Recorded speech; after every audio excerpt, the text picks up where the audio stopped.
All right. I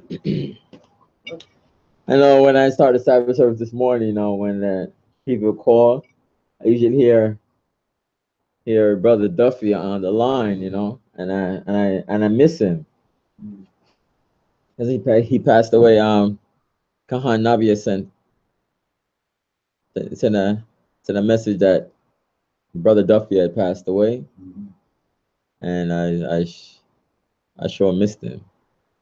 He sent a link yesterday.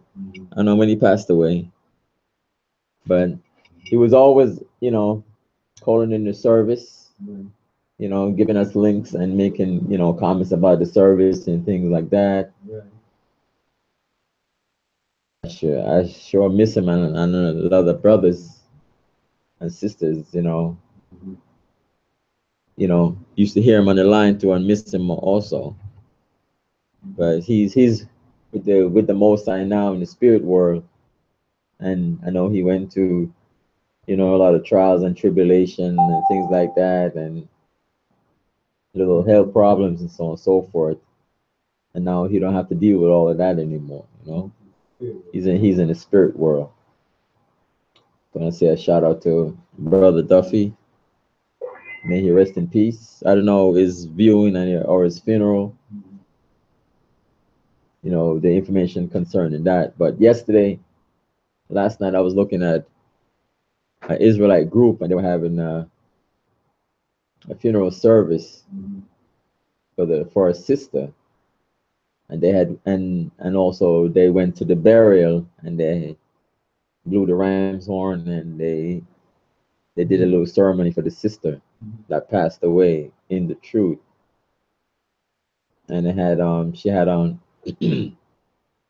her garment on that it was in the casket she had in her garment. So but he's surely missed. Papa. Okay. So we can go into chapter 6, Leviticus chapter 6. Chapter 6, verse 1.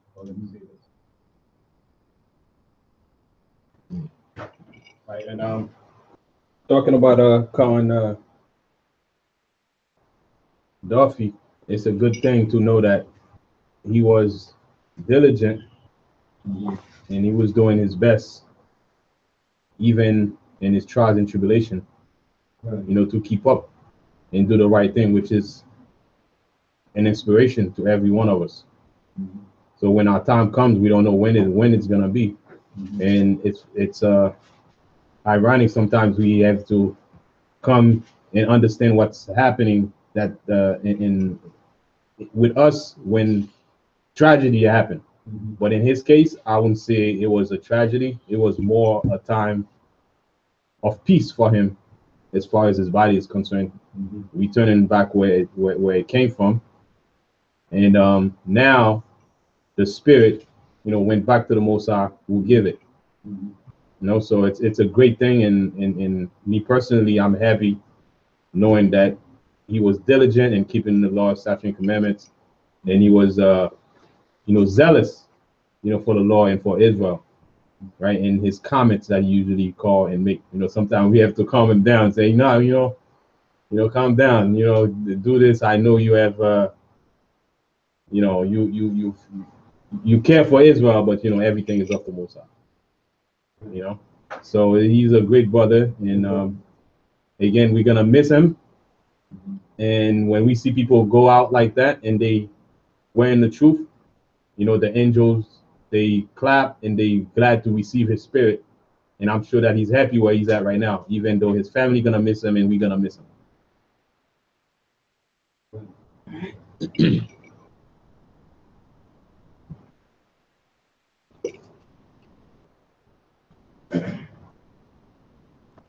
What chapter? Yeah, we're gonna read Leviticus chapter 6, verse 1. 30 verses. You can make sure.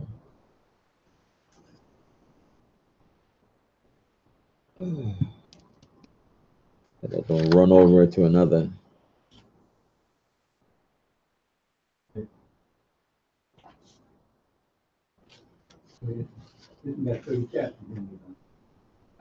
Yeah, but the way how this thing is put together, they kind of mix it up a little bit.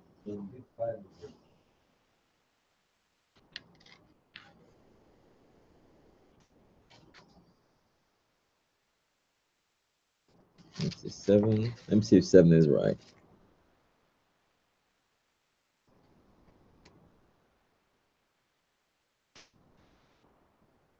30. 7 and 1.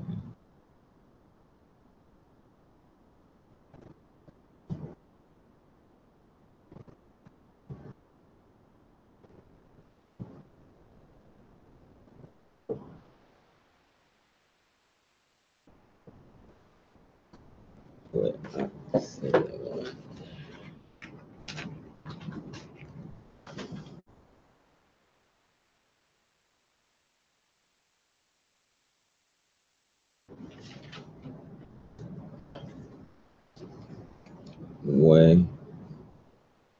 Where is the at?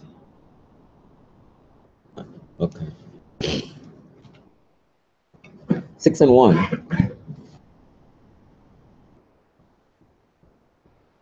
You know, I had a shirt I wanted you to put the,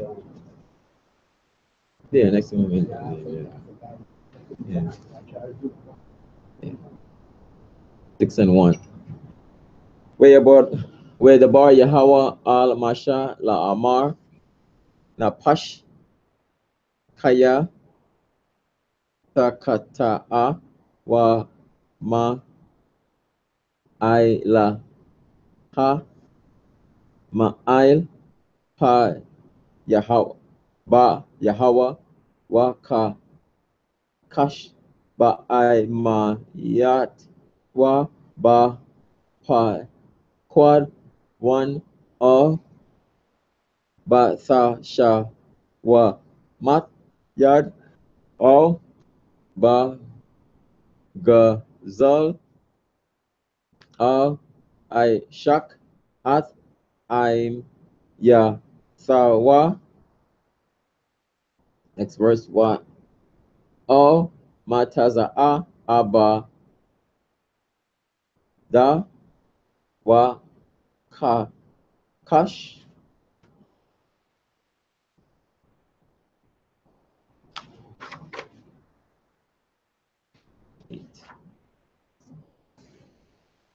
ba ha wa na shabai ail shakol ail akat ma kal ashara ya aisha ha adam la ka ta'a ba ha naha. Next verse wa ha ya ha kaya ya kata'a wa a sham wa ha sha yab at ha ga za zalha ashara gazal au at ha I shak ashara I shak au at ha pakwad 1 ashara ha pakwad atwa au at ha bad ha ashara mataza'a au ma kal ashara ya shabai ail yawa wa shakol wa shalam atwa bara ashwa wa ka ma sat yawa wa sap ail yawa la ashara hawa a lawa ya tha ya than nawa ba ya wam asha Mathwa Wa'at A Shamwa Yaba Ya'a La Yahawa au Ayah Sama Yam Man Hataza An Ba'ira Ka La Asham Al Ha Kahan Wa Kapar Ail Yawa Ha Kahan Lapanya Yahawa Wa Na Salak Lawa Ail Ha Kat Makal Ashara Ya Aisha La Asha Maha Baha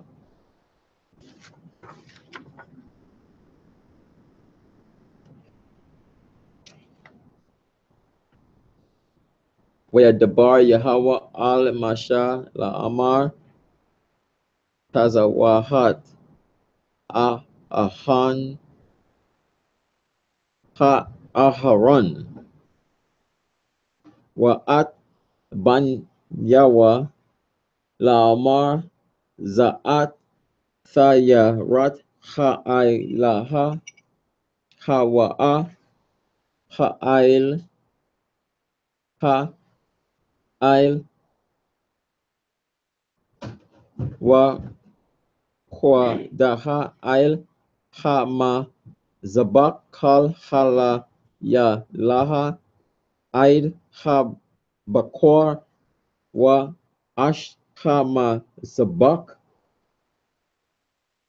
Saquad Bawa Wa Lab Wa Labash Ha Kahan Ha Dawa Ba Bad Wama Ka Sa Wama Ka Na Saya Bad La Ya Lab Sha Ail Ba Sharwa Waha Ra Yam At Ha Dashan Ashara Tha Akal Ha Ash At Ha'ailaha Ail Hama Zabak Wa Shamwa Tazal Hama Zabak Wa Pa Shat At Haga Da Yawa Wala Bash Baka A Karyam Wa Ha Wa Taza Ya Ha At Hadashan Al Maka Wataza Lam Ka Na Ha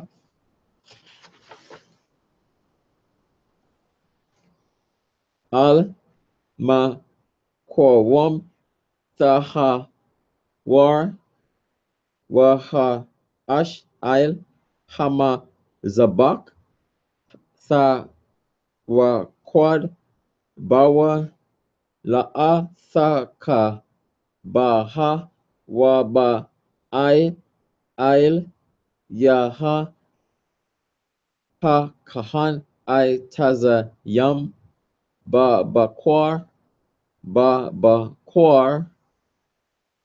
Wa Rak Ail Yaha La Ha Waha Quat Yar Ail Yaha Na Ka Labia Hasha Lamyam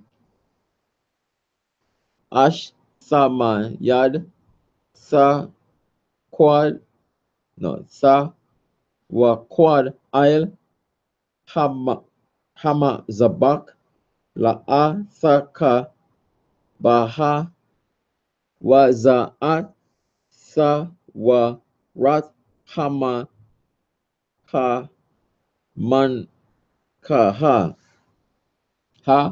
Kwa Rab As Pa Banya Aharon La Panya Yahawa Al Panya ha mazabak wa ha ra yam ma man wa ba kwa ma taza wa masalat hama ha man kaha wama sha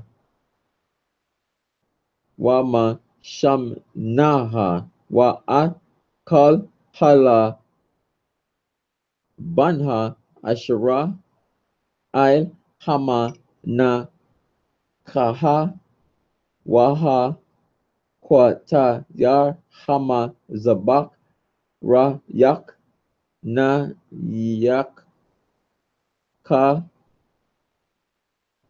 a za kar saha la Yahweh wa han wat rat ma manha ya al no ya akalwa aharon wa banyawa matazawat sa akal ba ma kwa wam kodash baka taza rar ma wa aid ya akal wa ha la a sa a pa ha ka mataza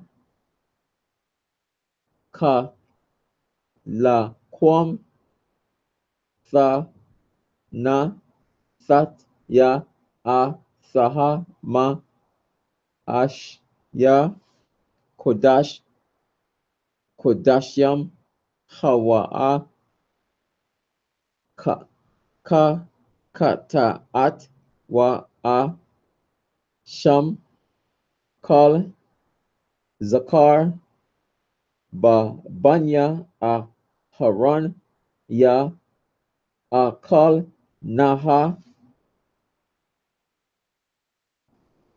kak I walam la da rat ya kam ma ashya ya hawa kal ashara ya I ya gai ba ham ya kodash.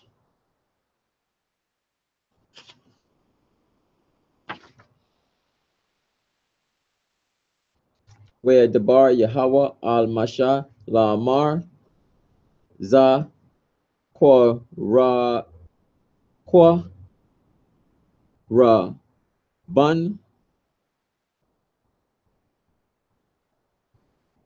Aharon wa ban yawa Ashara ya kwa ya bawa la Yahweh ba ya wom hama shak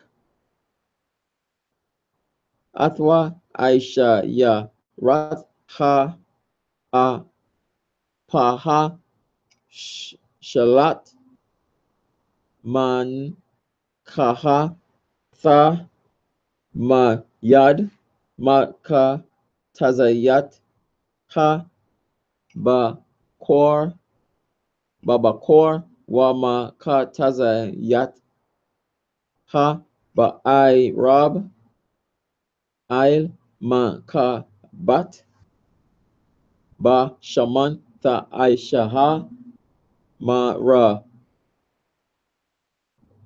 ba kat saba ya anha sapa yan ya ma na kat pa sa yam sa kor yab ra yak na yak ka la Yahweh wa ha kahan hama she yak sa ka ta kat yawa ma ban yawa ya I shaha atha kwak I walam la Yahweh kal yal sa kwa sar wa kal man kat Kahan Kal Yal Sa Ha Yaha La'a Sa Akal Waya Dabar Yahweh al Masha La Amar Dabar al Aharon Wa al Banya Banyawa La Amar Za'at Sa Wa Rat Ha Kata A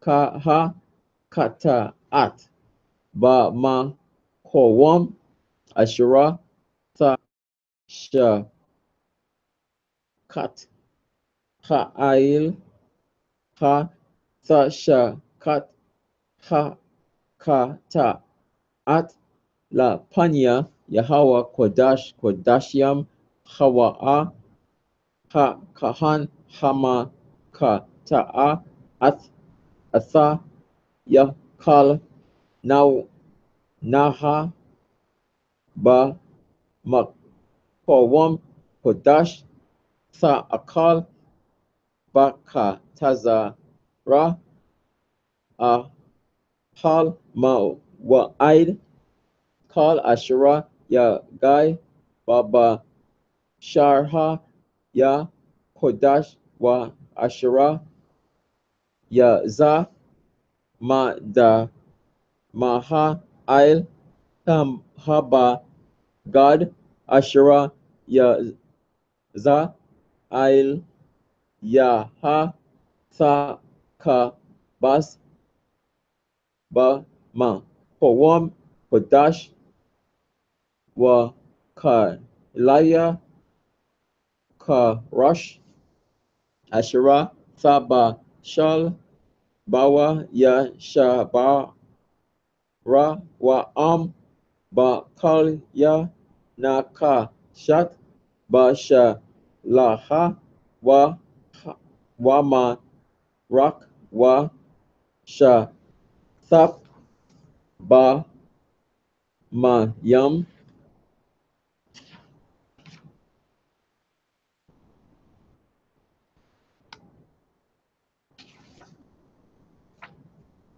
Kal Zakar Ba Ka Han Yam Ya Akal Atha Kodashyam Wa Naha Wa Kal Kata At Ashura Baha Ma Damha Al Ahal Ma Wa'id La Ka Par Ba Kodash La'a Sa Akal Ba Ash Sa Sha Rab. That's it.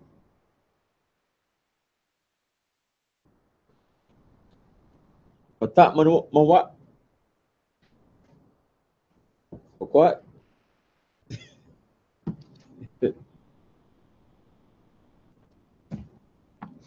Yeah. Yeah, so, Were you following along? yeah, um, Okay. I gotta get a book. Yeah. After you learn it, then I gotta get the Hebrew. because like what I said, I read it every day. Not be able to read that. I gotta get You can't go to sleep. You gotta be awake. the I had the book and I could follow along. Yeah. But it's fun though. After certain words, it's in your vocabulary and it stays there, you know? And like what I said, I read it every morning and I read it at night. Okay. The Psalms, I read the Psalms. Um, The Psalms and Our Father. In Hebrew, I do it every day. That keeps me in practice, you know? And I do more of the studies. So Leviticus chapter 6, verse 1. oh, you study the Hebrew. Yeah, finish it. We're going to English now.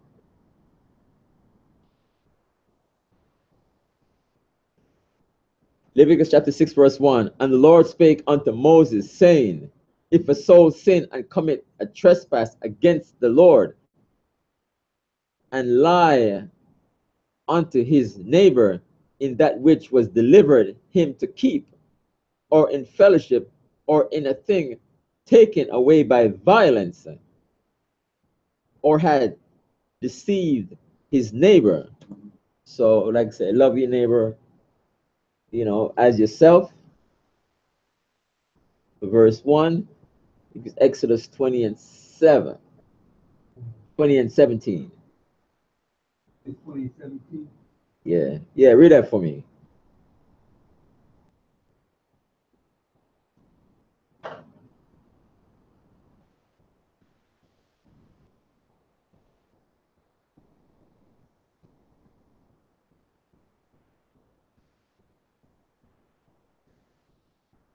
We'll read every Sabbath.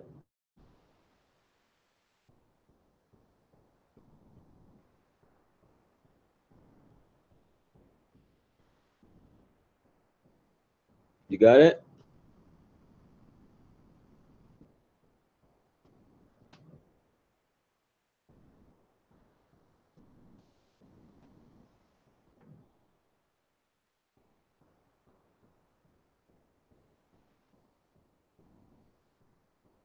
So, It's 20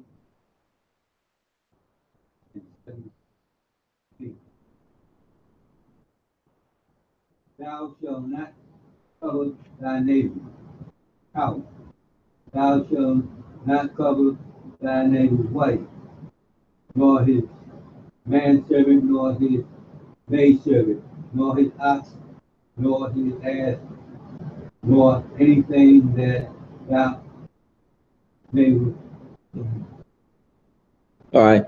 It's Exodus 20 and 17. Thou shalt not covet thy neighbor's house. Thou shalt not covet thy neighbor's wife, nor his manservant, nor his maidservant, nor his ox, nor his ass, nor anything that is thy neighbor's.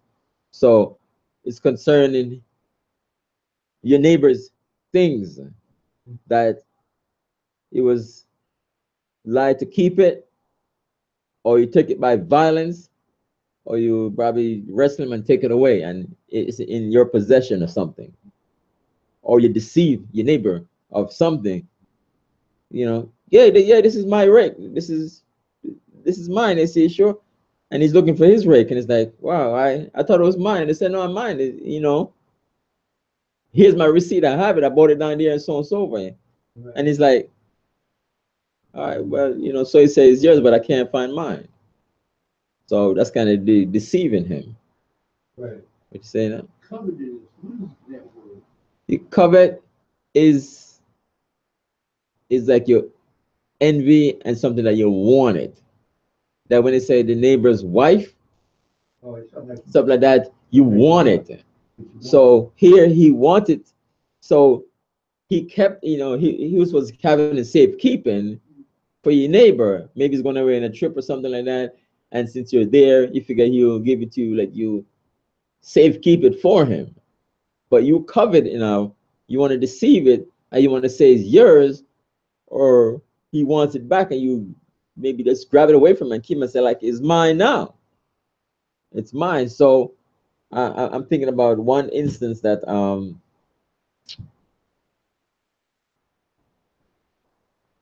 I know the names and everything. Uh,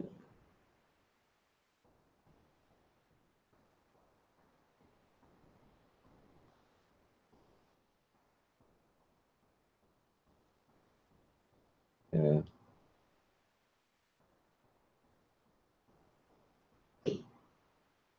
So King, when I get it, First King 16.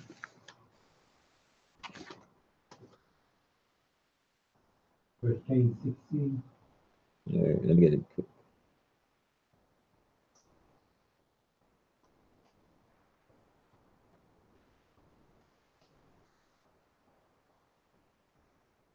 No, hold on.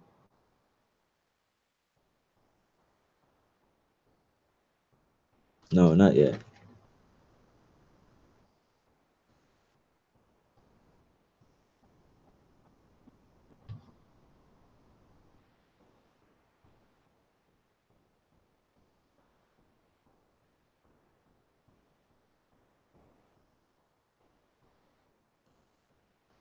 First Kings. No, not yet. Not yet. It just came to my mind. And also, in another word is, you want something that belongs to somebody else. Right. Yeah. Maybe. Yeah, you I want it. I thought it was a form of jealousy at first because I didn't know the word, but Yeah, because it say I kind of, ascertained through just general knowledge of what it meant, but I didn't know exactly.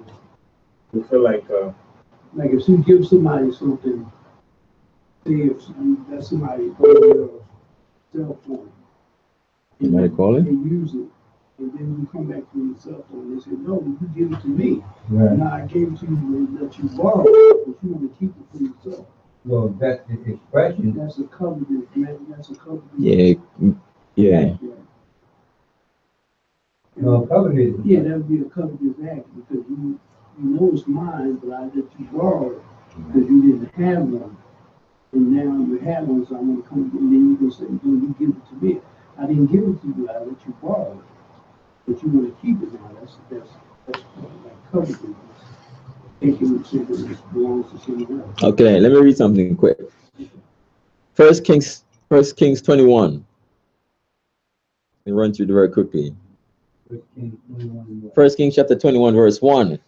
And it came to pass that these things, that Naboth the Jezreelite had a vineyard which was in Jezreel, hard by the palace of Ahab, king of Samaria.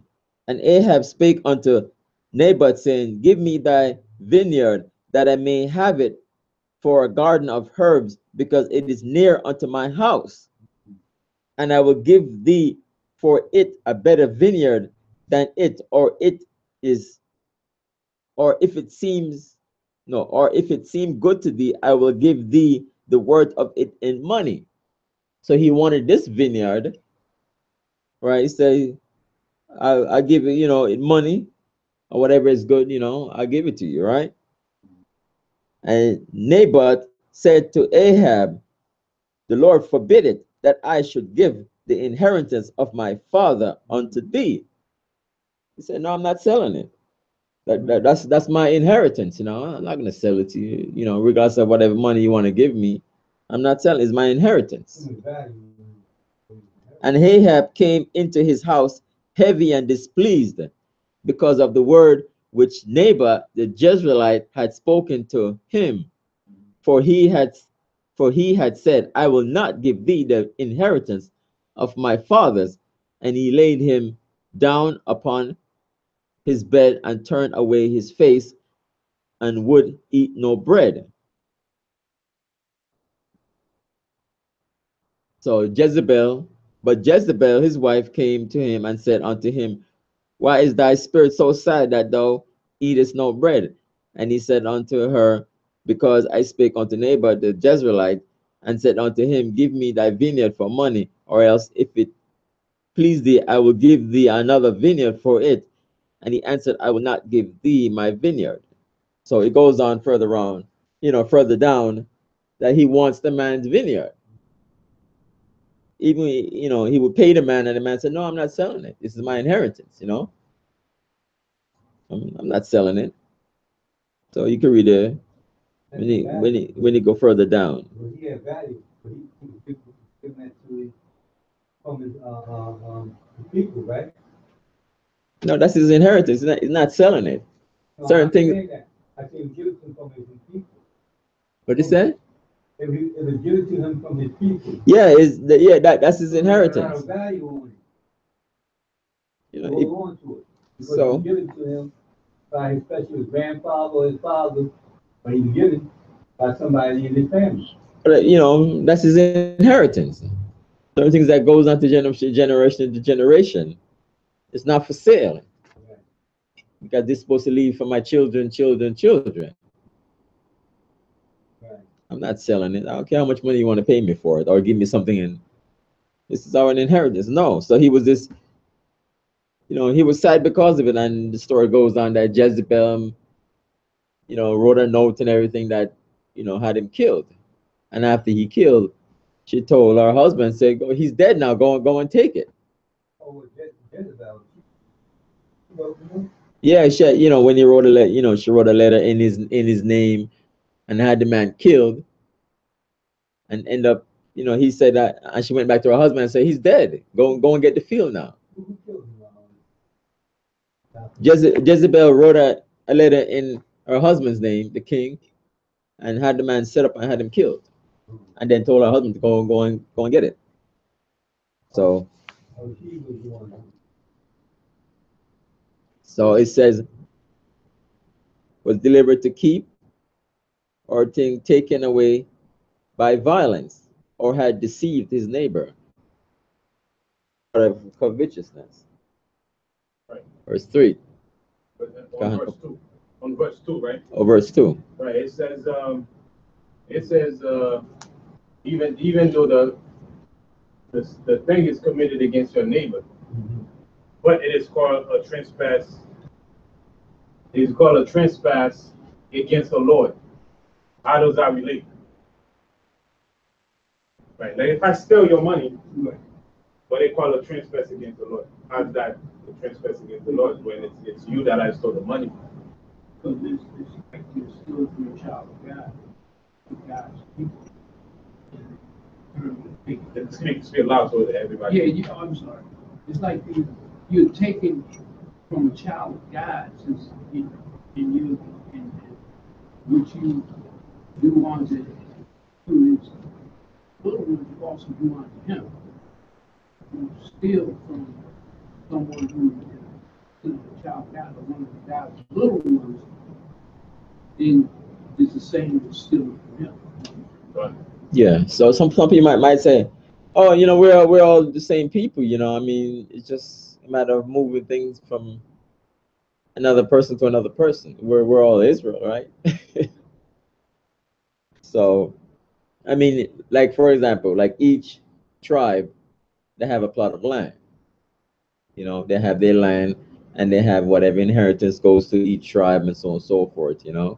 And each person have from their inheritance, and each person has each of her possession. That's their possession. And so to deliver it for another person to keep, but whatever, and you take it away by violence, you want to go and maybe, violently go over to his house and grab it out of his hand or whatever, or trying to deceive him for it. You're not supposed to do that. Just one more link. I'm gonna write it quick. Verse. Oh, for verse. Verse 2. Verse 2. One more thing.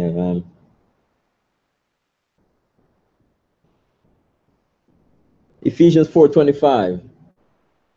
Wherefore, putting away a lying, speak every man truth with his neighbor, for we are members one of another. So, put away lying, because you deceive. A deception here. And yeah, Ephesians 4:25. Put away lying, right? You don't want to lie to one another and speak the truth with your neighbor. You can't for what? It's James 4:11. James.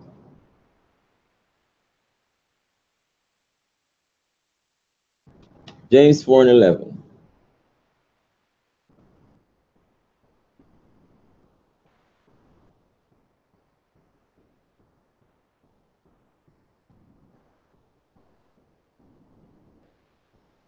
Okay, got it. James 4:11. Can I get it? Yeah. James 4:11 and 12.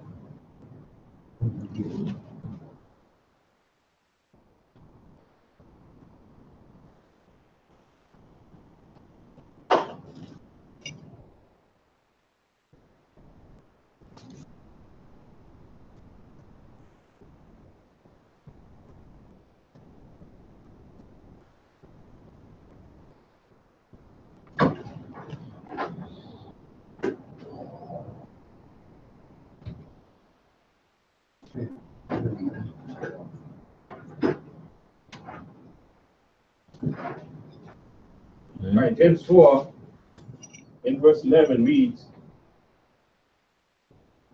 "Speak not evil one of another, brethren. He that speaketh evil of his brother and judgeth his brother speaketh evil of the law, and judgeth the law. But if thou judge the law, thou art not a doer of the law, but a judge. There is one lawgiver who is able to save and to destroy. Who art thou that judgeth another?" So if we speak evil of our brother, or we defraud our brother, right, we do evil against the law. So now if we do evil against the law, we do evil against the lawgiver. Whoever wrote the law was the Most High, so we do evil against the Most High. I'm a judge, right? So now there's only one judge, is the Most High. Right. So who are thou? Who make you a judge over the Most High? Nobody can be a judge over the Most High. The Most High is the judge of His own law. Right. Right. So we cannot judge. We cannot do evil. We should not do evil against our brother, because once we do evil against our brother, we pretty much do evil against the Most High, because the Most High is the lawgiver. Right. That's why the Most High the Most High write these laws, statutes, and commandments for us to keep them, right? So you don't want to, deceive your brother violently. I want to keep, what belongs to him. It's not a good thing. Sometimes you see people going out there, against one another in court, family court, no, court, suing one another over all these little things. So he took this and I have that. I gave it to him, and so on and so forth, It was delivered. Remember a few months ago, we went through all of this stuff. So you're not supposed to defraud one another in another person's goods. And it also defeats the whole purpose, love thy neighbor. And the Most High give the scripture of love thy neighbor as thyself. So if we do that, it reflects on the Most High that give the law, love thy neighbor. So that means the Most High made a mistake. Yeah. Right? Right. And we know the Most High make the mistake, but it reflects back on the Most High that give us the law, love thy neighbor.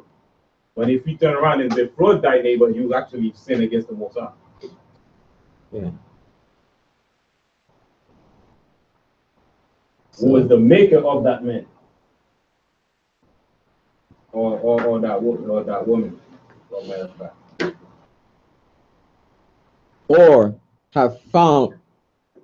have found that which was lost. And just so your neighbor lost something and he's been looking for it for a few days and you found it, I say, wow, you found it and you have it, right? Or have found that which was lost. And he's your neighbor. Sometimes he's going around and he lost it and he's looking for this and everything, and lied concerning it, and swear it falsely in any of all these that a man do it, sinning therein. So he's looking for something, and it's his. Maybe his name is on it or whatever, so on and so forth. Maybe it's a bar of gold or something like that, and he's looking for it, and you found it. And you're gonna say, no, I didn't. It's not, I didn't find anything, and all of that, and lie concerning it. And it's it. I know it's his. Verse 4. Then it shall be, because he had sinned and is guilty, that he shall restore that which he took violently away, or the thing which he had deceitfully gotten, or that which was delivered him to keep, or the lost thing which he found. Leviticus chapter 6, verse 5.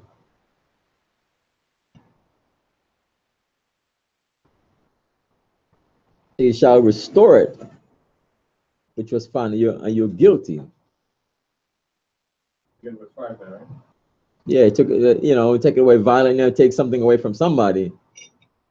You got to restore it. Verse 5. Or all that about which he shall even restore it in the principle, and shall add the fifth part more thereto, and give it unto him to whom it appertaineth in the day of his trespass offering. Right. So there's a penalty concerning it. You got to give it back, plus you got to pay a penalty. Here, fifth part of it, because certain times people say things don't disappear like that. Sometimes you may things around or whatever, say it didn't go too far, and you end up finding out that the person has it. You have to restore it, because he could be a man trade his tools, things that he needs for himself, and he don't have any money to go buy another one, and you have to restore it, and plus you have to add a fifth part to it. Right. And sometimes somebody lost something, and then you find it, and then you find it. Usually, people don't go and look out for the owner of the person who lost it. They say, "Finders keepers, losers weepers." Right. That's what they say, Right. But when somebody lost something that is valuable to that person, Right. according to the law, by what we're reading, you're supposed to look for the owner of that person that lose the thing and give it back to him. But don't go and you hide it and now it's yours. And the hell with whoever lost it is mine, like the expression was on there, right? Well, that's what he thought, right? Right. So in the verse 4, and a lot of that happened in business. Somebody trying to defraud somebody trying to sue somebody, right? Deceitfully trying to get something that don't belong to them. Right. Or trying to extort somebody of some money, of some possession. So trying to withhold something that is not theirs. Right? This is all that the scripture is going into.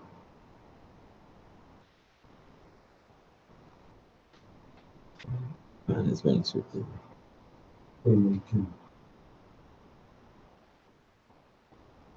Like, for example, this country was stolen, right? You're right. It's not like you can hide it, right? It's right. Like in verse 3, you take it by violence. It's not like you can hide it. It's there, Right. but you still claim it is yours. Right? It's not something that can be hidden, but they got it. They got it by violence. Right. Right. Took it. Right. And when they our people came in and signed, and have agreement with them to let them use this, to let them use that. So what they said, they disowned them of that manifest, and they take it as theirs. Right. So that's all these things that the Most High is speaking about.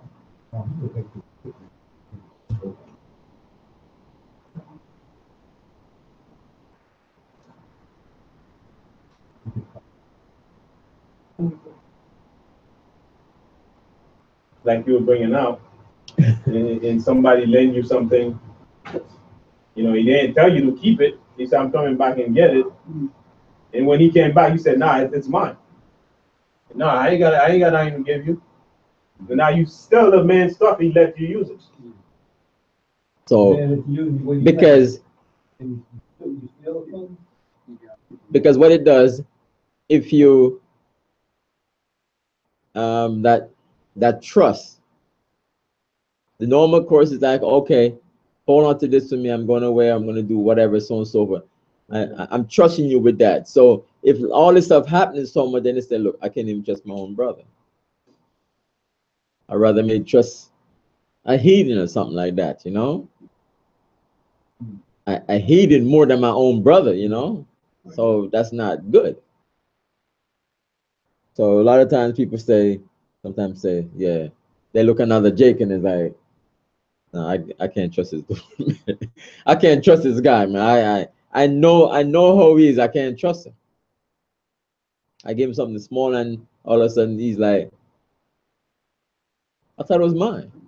You know, it's mine. You know, and it's like, didn't we agree? A verbal agreement? That's why some people say, look, I'm making a note of this. We're gonna make a transaction, a note, and we're gonna make a copy of it. You have a copy and I have a copy. You know, a lot of people do this. Sometimes people go to pawn shops, right? And say, look, maybe pawn something or safekeeping, this and that, and write a little transaction, the value and what everything of it. And when you go and you come back, you wanna that you can get it back. So that's why, you know, with bankers and goods and so on and so forth, we trust each other to look out for us. Otherwise, some people might just want to know you're doing this and want to break into your house and take it. But you know, you want to trust your neighbor to look out for you, for your goods. Verse 6, and he shall bring his trespass offering unto the Lord, a ram without blemish out of the flock, with that estimation for a trespass offering unto the priest.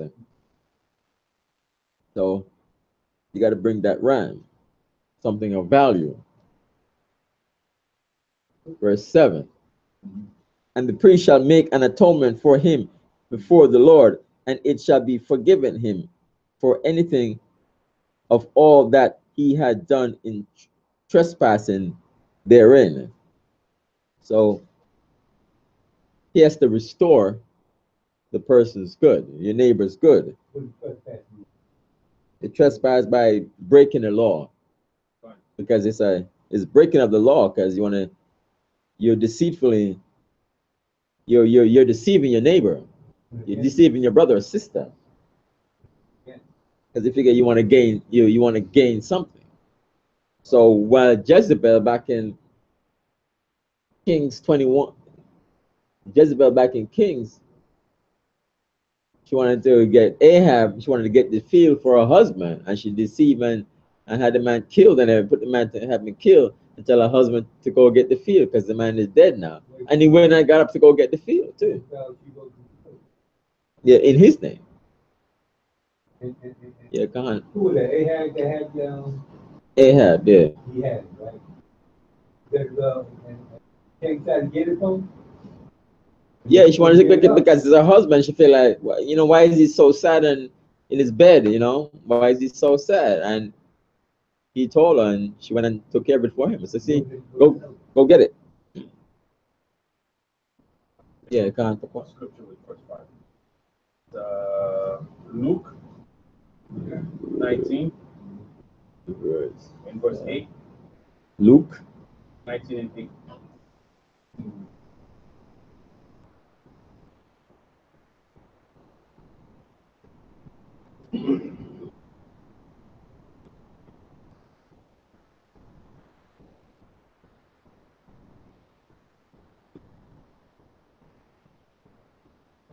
And it says, and Zacchaeus stood and said unto the Lord, behold, Lord, the half of my goods I give to the poor. And if I have taken anything from any man by false accusation, I restore him fourfold. So right here, this man, he knew the restitution, right? If you take somebody's stuff and you took it by false accusation, you defraud him. When you pay him back, you gotta pay him back fourfold, or you gotta pay him back double what you stole from him. That's restitution, right? It's pretty much, you understand the law. You don't even need to go to court, you know, for them to sue you. You just, you know, give back fourfold what you stole. You know, basically, if you that particular time, this particular time you feel something, you feel shot. Yeah. What you did, Where? No, I'm talking about as far even today. You see that happens. You put your money in the bank, like what happened to Wells Fargo, right? Yeah. And what happened? They sue him in court, and that they have to give back, some of the money that they stole. Suing is not a bad thing, but sometimes people sue for the wrong reason, just to defraud people. Okay. Right? So this is all suing here. But there's people, they don't have to. Verse 8, he didn't have to go to court. He knew the law and he knew what he had to do. Before the Most High dealt with him, he went and restituted the poor by giving, fourfold of what he had stolen. Yeah, because You had to get it back. yeah, because the thing is, if somebody steal a dollar from you, right, and it's like, and they pay it back and they give it back to you, and they pay it back to you, and pay even a little penalty to it or something like that. You want it back, right? But like in the system here, if somebody even steal a dollar, I think they get like 6 months in jail for that. But the person, normally you just want it, the money back or the goods back, Thing like you don't want to have them going to, prison for 6 months or a year or 2 years, for theft. You want your money back. If you're a living table individual, yeah, somebody steal from the arena,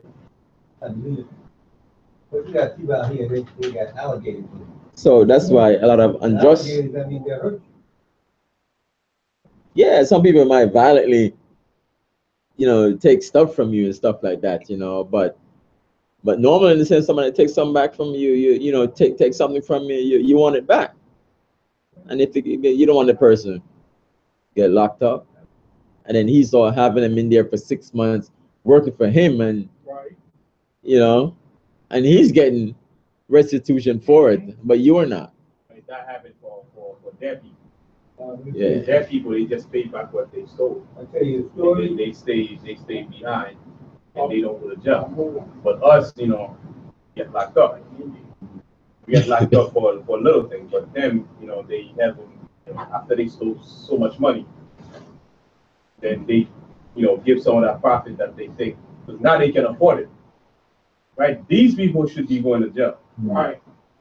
Instead of us, going to jail for, years for, 6 months. Pay the crime, yeah. For misdemeanor crime. Right. So they should be going to jail, because this is you defraud so many people to get to that level of money. Is unjust.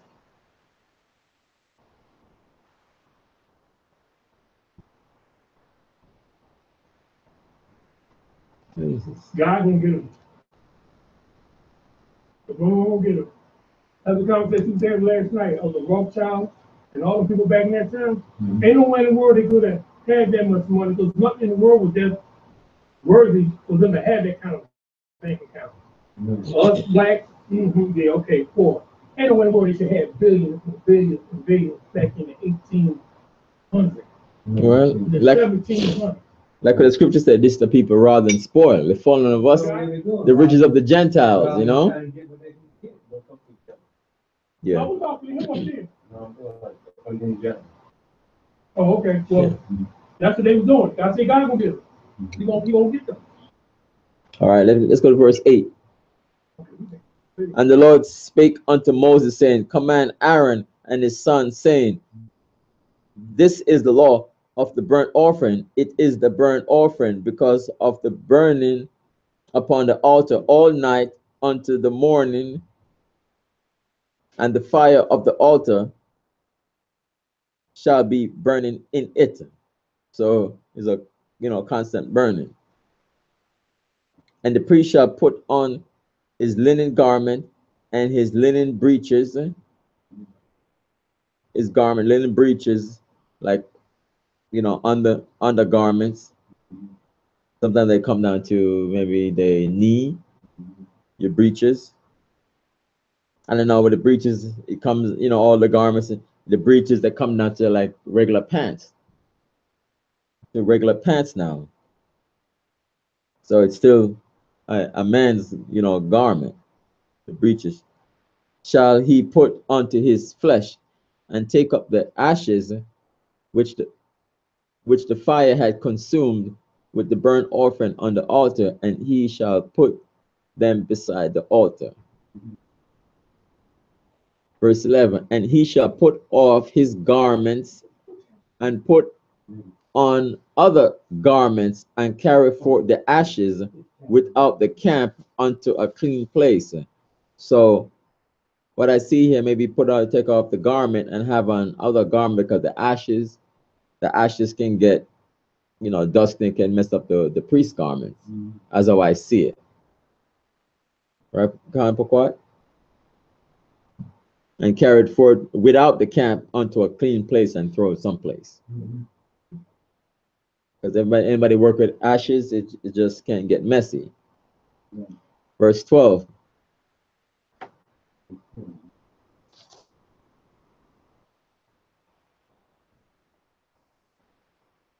Verse 12, and the fire upon the altar shall be burning in it, it shall not be put out, and the priest shall burn wood on it every morning, and lay the burnt offering in order upon it, and he shall burn thereon the fat of the peace offering. Keep it lit, burning. Verse 13, the fire shall ever be burning upon the altar, it shall never go out. So keep the constant fire. Verse 14, Leviticus chapter 6, verse 14, and this is the law of the meat offering. Meat offering, when we read back in Leviticus chapter 2, verse 4. Yeah, meat offering is the grain offering.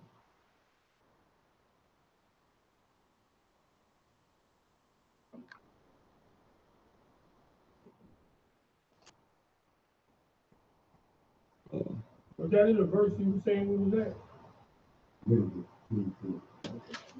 that? Verse 14, Leviticus 2 and 4. When you go into the Hebrew, the meat offering is the grain offering. Wait, 2 and no, 2 and 1. I'm sorry.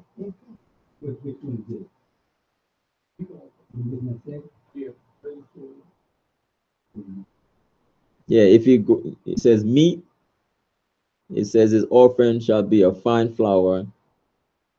So it's the grain. That's verse 14. And this is the law of the meat offering. The son of Aaron shall offer it before the Lord, before the altar. Even here to put grain or meal. Verse 15, and he shall take of it his handful of the flour of the meat offering. So this is a grain, and of the oil thereof, and all the frankincense which is upon the meat offering, and shall burn it upon the altar for a sweet. Here goes his word again. Savor, even the memorial of it unto the Lord. Sweet savor, sweet, similar to flavor, something pleasing. You get the exact meaning of it. It has to be something pleasing to you. Yeah, something pleasing. It says taste. It says taste good or drink and enjoy it completely. We know it's sweet. Not necessarily sweet, but something that's good, that's pleasing. Okay. It says sweet savor. It's gonna be pleasing aroma, even a memorial of it unto the Lord. Verse 16. Oh, we back over here. You have to take it with the That's how I got lost. 6:16. Verse 16. And the remainder thereof shall Aaron and his sons eat. With unleavened bread shall it be eaten in the holy place, in the court of the tabernacle of the congregation. They shall eat it. So I even think about Passover. When we have the Passover, the meat, like what the Most High says, we're supposed to eat it there. We're not supposed to have any of it will remain till the morning. We got to eat it there, and the rest we burn it.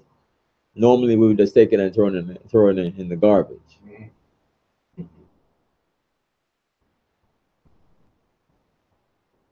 Verse 17.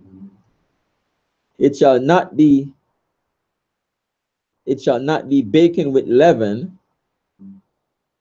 That's like, oh, we have the Passover, no leaven. I have given it unto them for their portion of my offerings made by fire. It is most holy, as is the sin offering and as the trespass offering. And also notice he says a handful of the flour must be burned from the flour that they sent in. Only a handful. And also right here it says the rest is gonna be staying for the priest.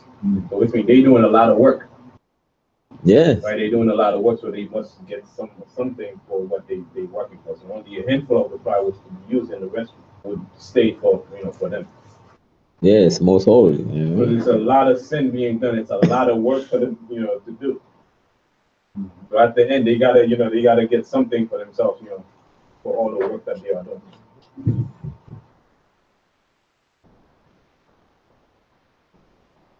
Because imagine they doing all that. People constantly keep bringing those stuff. Let's see, like Isaiah 1 and 12. Verse 17. So you can't be doing something like Isaiah 1 and 12.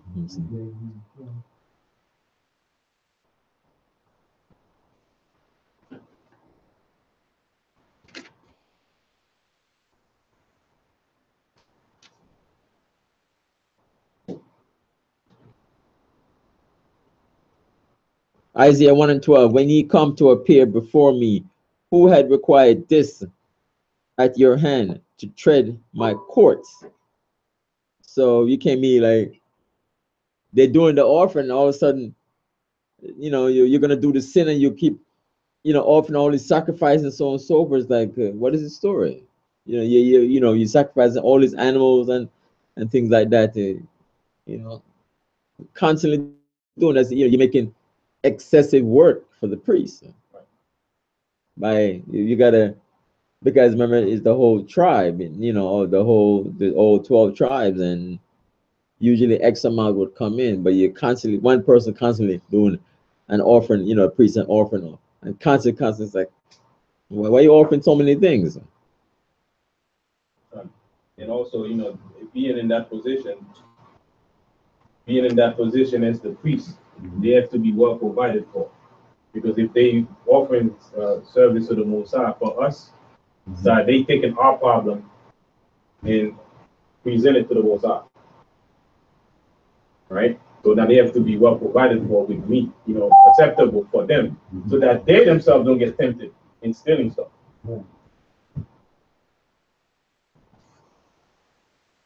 Okay. So we have the head together. But you don't want them to be offering all these things and they in need themselves. Or you don't have any offering, you just like, nobody's offering anything. Verse 17. It shall not be baken with leaven. I have given it unto them for their portion of my offerings made by fire. It is most holy, as is the sin offering and as the trespass offering. Verse 18. All the males among the children of Aaron shall eat of it. because it's most holy. It shall be a statute forever in your generations concerning the offerings of the Lord made by fire. Everyone that toucheth them shall be holy. So with Aaron,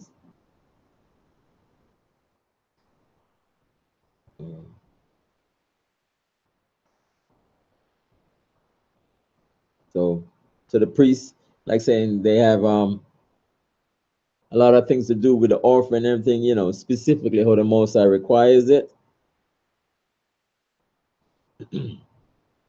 And Aaron's and his sons, the priests, like the Most High says, most holy, and it's for them. Verse 19, and the Lord spake unto Moses, saying, of Aaron and his sons, which they shall offer unto the Lord in the day when he is anointed, the 10th part of an ephah, like I said, between 4, I think ephah between 4 and 8 gallons. So the 10th part of that of fine flour for a meat offering, which is grain, perpetual, half of it in the morning and half thereof at night. Verse 21, in a pan it shall be made with oil. You put oil with it. And when it is baken, thou shalt bring it in, and the baking pieces of the meat offering shalt thou offer for a sweet savor unto the Lord. And the Most High, you know, telling the priest specific things, you know, what to do. This orphan and that orphan, how it's supposed to be done, and things like that. Leviticus, this is, you know, concerning the priesthood and the priest's duty. Verse 22, and the priest of his sons that is anointed in his stead shall offer it. It is a statute forever unto the Lord. It shall be wholly burnt. So, and the priest like Aaron of his sons that is anointed, you know, to the priesthood in his stead, like when he, you know, the priest, you know, Aaron's going on the other priests and his sons in his stead shall offer it. So it's a continual priesthood.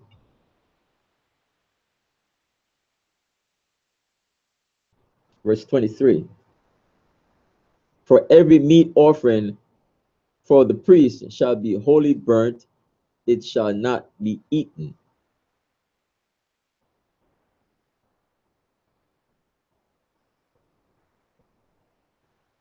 So see, this is not to be eaten. You're not supposed to even think about, I might even think about, you know, tasting it too. Right.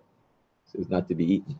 Right. It's not to be eaten. The sin offering of our people is supposed to be put away. Now, contrary, our sin here today is being eaten by the nation. Right? So they predicate on our sin. Let's go to Hosea 4 and 8. So they profit off our sin. For verse 23? Right. Between 20 to 23. Hosea 4 and 8. So now right here, the sin offering, the thing that is offered for the sin, they should not eat, that is bread, they should not eat. But in this society, they profit off our sin. Right? Hosea 4 and 8.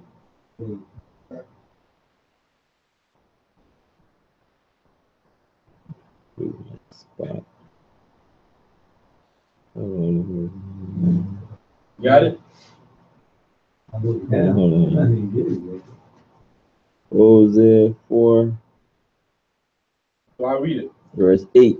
Hosea 4 and 8.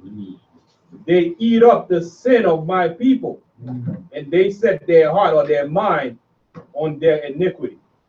So every time, for example, our people rapping, right? They rapping about all kind of say killing your people, calling our sisters, and doing all kind of stuff. Yeah, I'm gonna rob you. I'm gonna kill you. What happened? They go platinum. And then the record label is eating off of that. Right? So they eat up the sin of my people, and they set their heart on their iniquity. So they waiting for the wicked one of our people to put out the worst rap album, and then they become rich. Right? They do all kinds of wicked stuff. They profit off of it. Right. But here, when we offer the sin offering for our people, the priest should not even profit off of that. They should not partake of that. They should not even take a taste in it. But here, they profit off our people. Yep. Wrong time. And even some people are going to be more wicked. Okay. That was a big conversation. Yes, that started class at Alpha. Go ahead. Right. And even some people, go out there trying to be more wicked than the other ones, worse, And it's just, add sin to sin. Right. And the nations eat it up, right? Yep. As long as we're talking about killing one another, right? Right. Then they sell, so they eat it up off of our sin. So we keep sinning, their kids become profitable for them. Restitution. That'd be a good word. Restitution. Yeah, someone say something? Yeah, Shalom Kahan, last swap here. Hosea 4 and 8. What does that go with? Verse 20 to 23. 23? 20, yeah. He was saying verse 20 to 23. Okay. The verse 24. Yeah. Leviticus chapter 6, verse 24. And the Lord spake unto Moses, saying, Speak unto Aaron and to his sons, saying, This is the law of the sin offering. If the burnt offering is killed, shall the sin offering be killed before the Lord. It is most holy.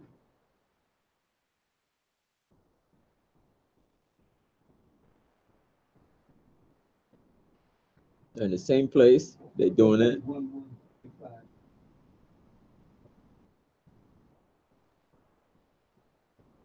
Yeah, that's just some footnotes that they have in the scriptures here. But it says it's most holy to the Most High. Yeah, that they have. Yeah, that they have. Verse 26.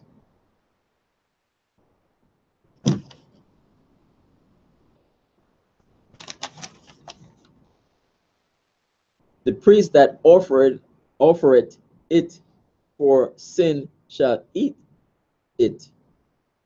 In the holy place shall it be eaten in the court of the tabernacle of the congregation.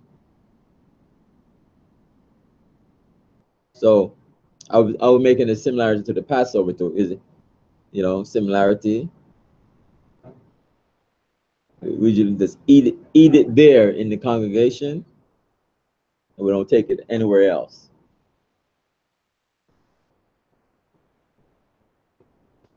Verse 27.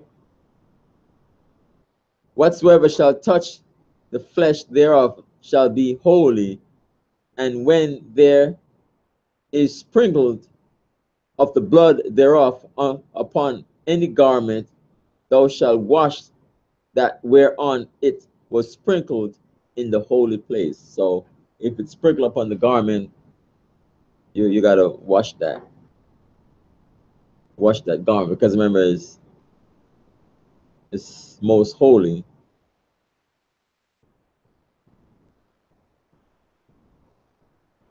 Verse 28. But the earthen vessel wherein it is sodden it is boiled, shall be broken. So it will, you boil it in it. After you finish with it, you just got to break that.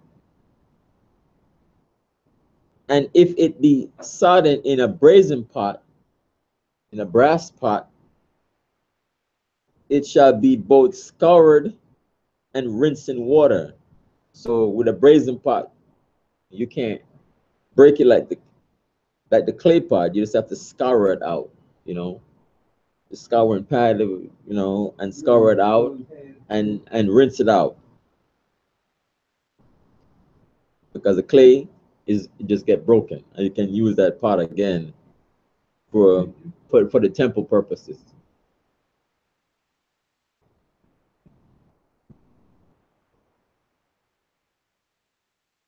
Verse 29, all the males among the priests shall eat thereof. It is most holy.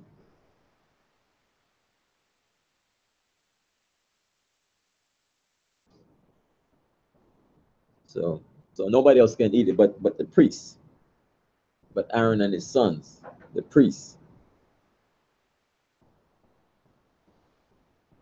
Verse 30,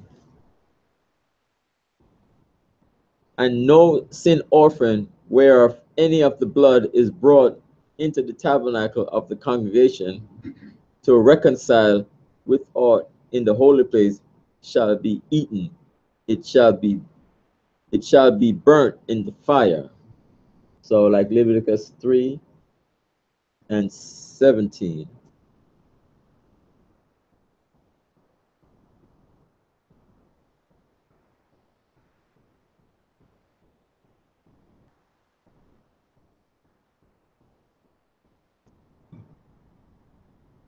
You burn it with the fire. You don't use that.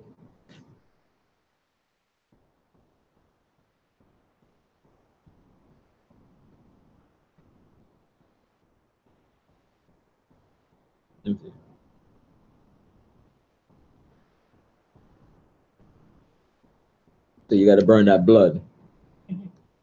Yeah, so don't try to make some blood pudding or all that stuff with it, The Moses said burn that up.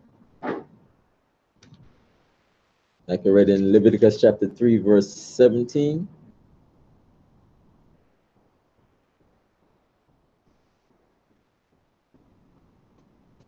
Yeah.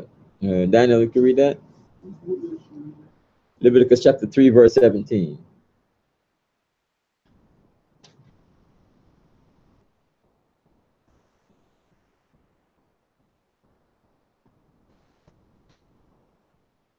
There shall be perpetual statute for the generations throughout all the dwellings, that ye eat neither fat nor blood.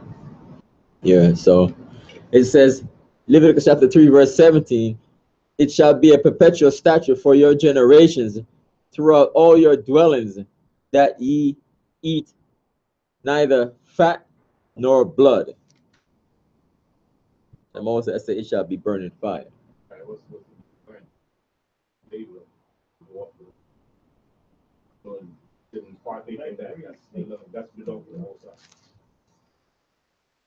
Because you get one scripture.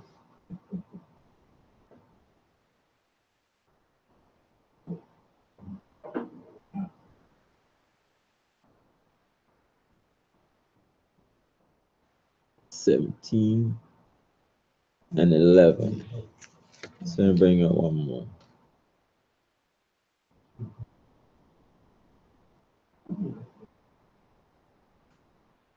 Leviticus chapter 17, verse 11. Say that again, brother. Leviticus chapter 17, verse 11. 17, 7? Yeah, can you read that for me, please? 17. That part. Yeah. 17 and 11. 17 and 11. Get it right. Get it right. Get it right. Get it right.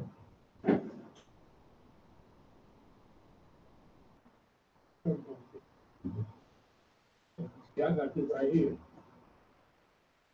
You got it highlighted, right? I've been highlighted. Thank you. I like your Bible. You have your stuff highlighted, you know. The month, right? Leviticus chapter 17, verse 11.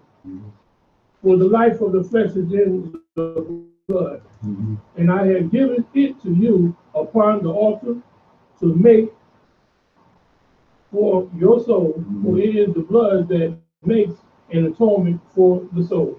Yeah, so say it said for the life of the flesh is in the blood. So life is in that blood. But once you burn it, you know, burn it up.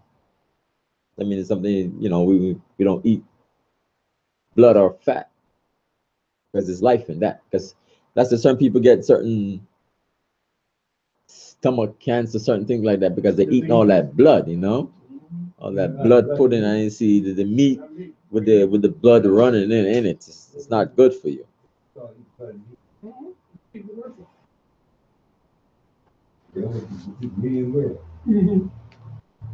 Yeah, so sometimes you order a burger and tell them that, you know, well done. And if you bite it and see blood, it's say, oh, come on, you know, ask for well done. Oh, yeah, you didn't ask for burnt. So well done. Sometimes you have to say, like, please, no blood in this, please. Check it. Because it's something, for the most, I don't want you to eat that. I mean, it's also very symbolic that the blood should not be consumed. We use the blood, we sprinkle it, right? The blood sprinkle upon your conscience, right? But not to be consumed or eaten, right? Because it is sacred. Because when you kill an animal, you have to drain out that blood. You know, drain it out. After you drain it out, you clean it. And everything for you go out there, you sell it.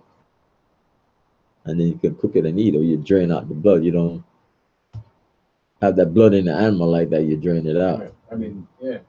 Because you know, like, say you kill an animal and you just leave all that blood in the animal. You usually kill it, cut it, and drain it out. Let's get that scripture real fast in Hebrews 13, verse 10 and 12. Hebrews 13, 10, 12. Right. Not to get in the concept that the blood is bad, because everything happens for good. Those that love the Most High, that blood signified, eventually will signify Yahushua blood, who's going to be shed. 13, 12. Hebrews 13, 10 and 12. He signified Yahushua blood, who would be shed for us, and that's a special blood, right? So anything that we did back then was to get us prepared for Yahushua was going to be the ultimate sacrifice and shed his blood, to die for us. So the blood is good, but it's not to be consumed for meat, for our enjoyment. Right? Yes. Hebrews.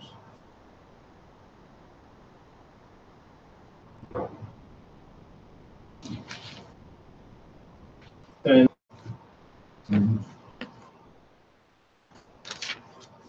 it says, I'm sorry, 13 and 12. Sorry. 13 and 12. 13 and 12.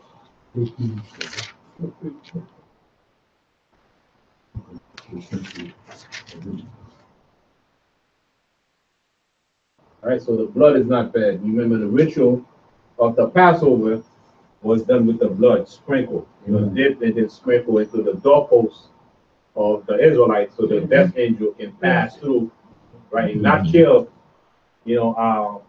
our people. Right. So that was a good thing that was done for the blood. That's a good symbol. Right, so it's not supposed to be consumed for meat for us. Right. This is what's going to represent the Yahushua. Here it is right there. In Hebrews 12 and verse 13, sorry. 13. Hebrews 13 and 10. 13 and 10. And I'm going to read 12, all the way to 12. It says, we have an altar, wherefore they have no right to eat, which serve the tabernacle. Right. For the bodies of those beasts, whose blood is brought into the sanctuary by the high priest for sin are burnt without the kin. Right? Wherefore, Yahushua also, that he might sanctify the people with his own blood, suffer without the gate. So all that was just to get us ready to what was going to happen. The ultimate sacrifice was going to be Yahushua. So everything that we do, even though we didn't understand, some of us back then, we didn't understand it, but it was just a prelude to what was going to happen. Right? So the blood, Yahushua's blood was going to be shed for us, right? To save us, to sanctify us. So the blood sanctifies, right? To cleanse us. So it's not to be eaten.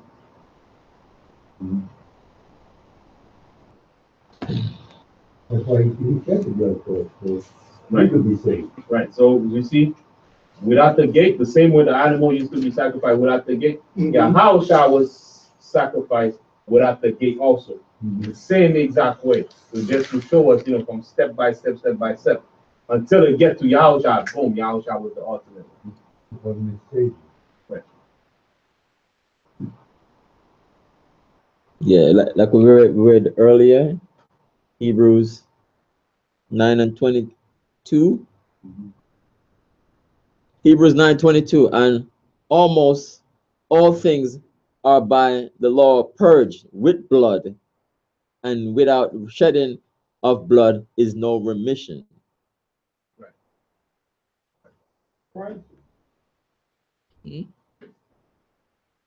So,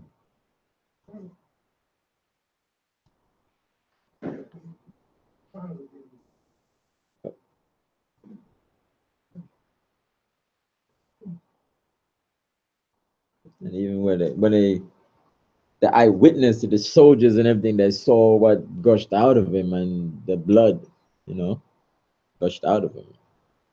Like when you sacrifice an animal, blood comes out. You cut the throat, and the blood just come out. What makes me sweating right now?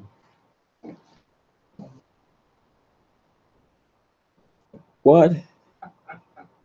You finish with it?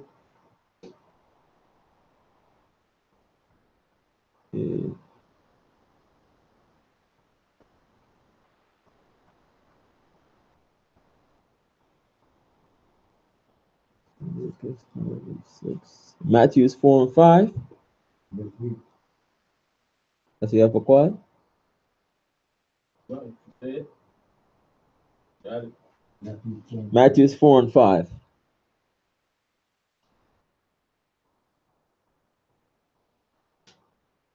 Old Testament, New Testament, and the Apocrypha.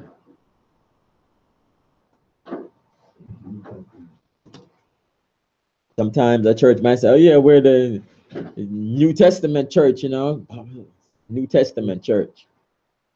But when you look at the New Testament, a lot of quotes and a lot of information come from the Old Testament. And the Apocrypha. So. Right. That's why it's always good to know these things, because if we don't know this, how can we serve the Most High? Right.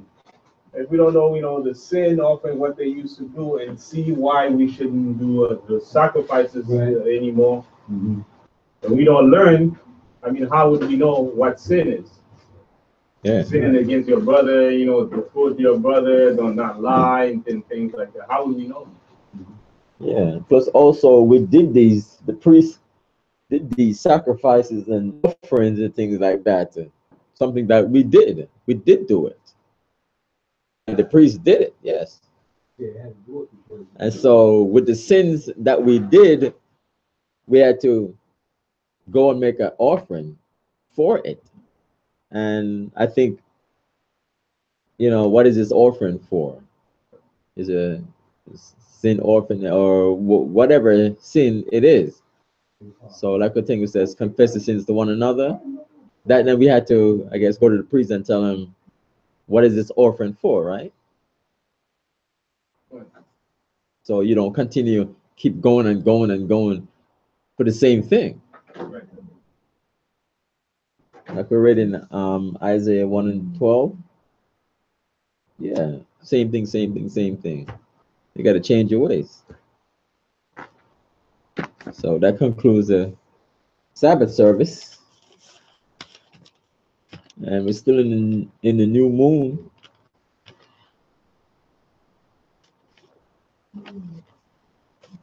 The ninth new moon, the ninth month.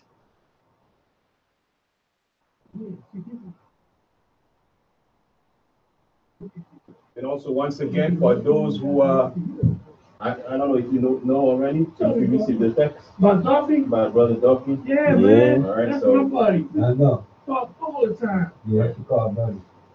so, you know, I ain't even reading his number. Oh, Brother Jerry in my other class, he just died. Yeah.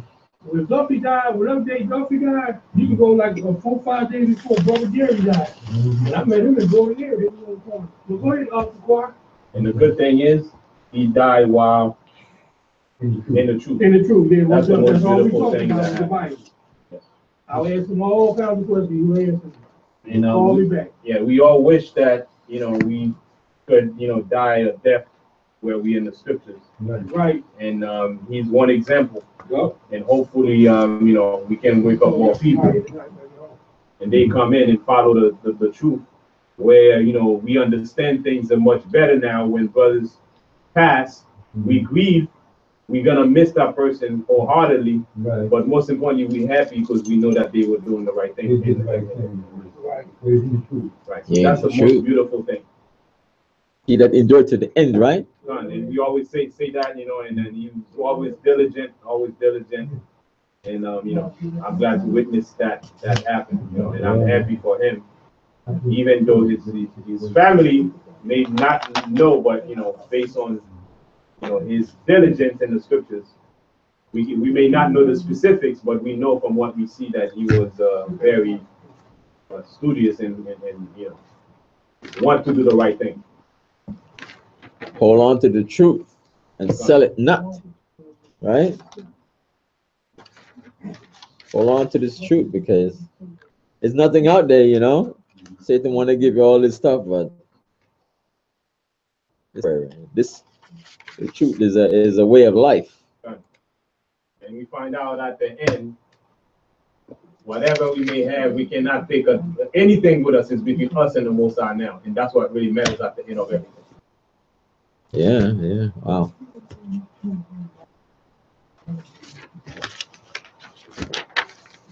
Okay.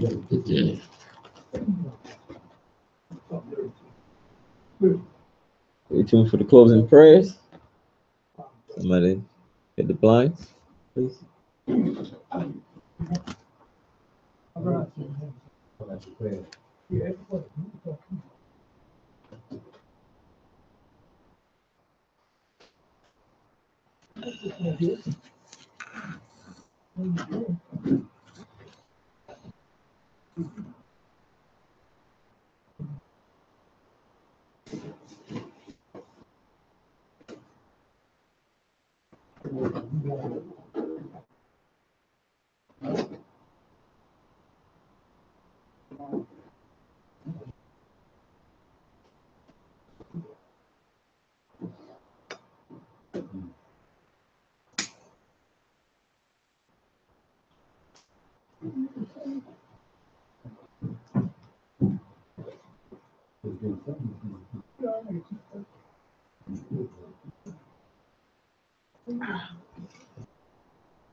Barakta Yahweh, Ba'ashem Yahushai, Asherah, Nathalanawa, Parya Hagapan, Tuwara, Aman, La, Yahweh, Bahasham Yahushai, At Yasha'ala.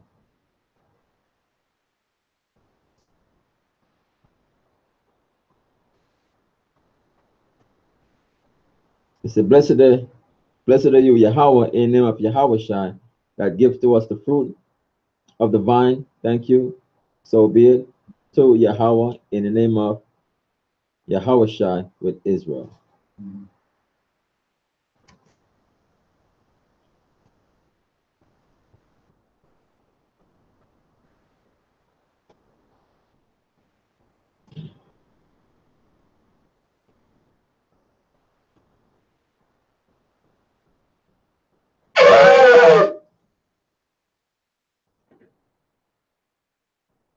I Madwa Panya Jerusalem, stand up for East Jerusalem.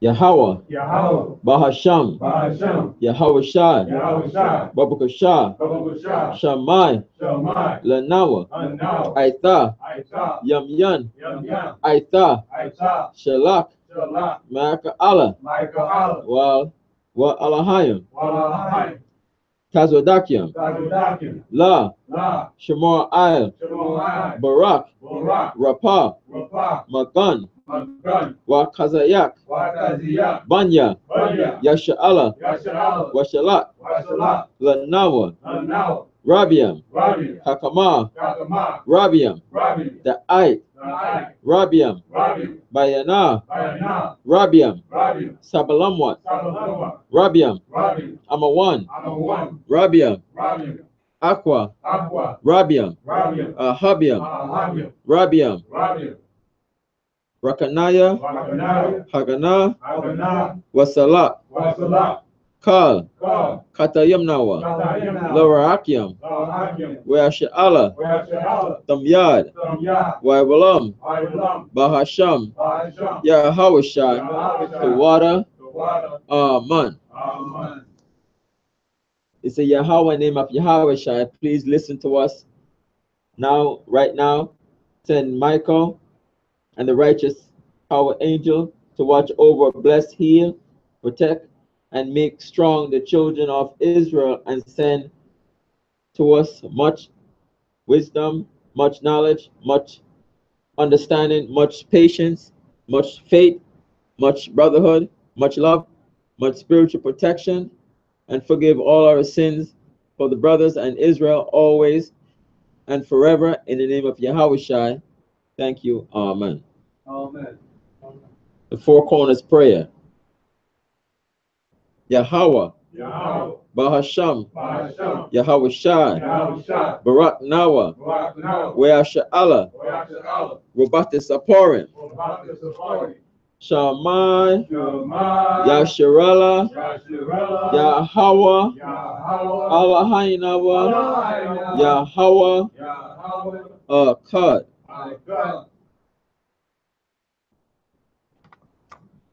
Shalom Israel is that we're still in the new moon. We could cook and heat up food because it's a new moon. You know, always it's the Sabbath and keeping the spirit. Shalom. Shalom.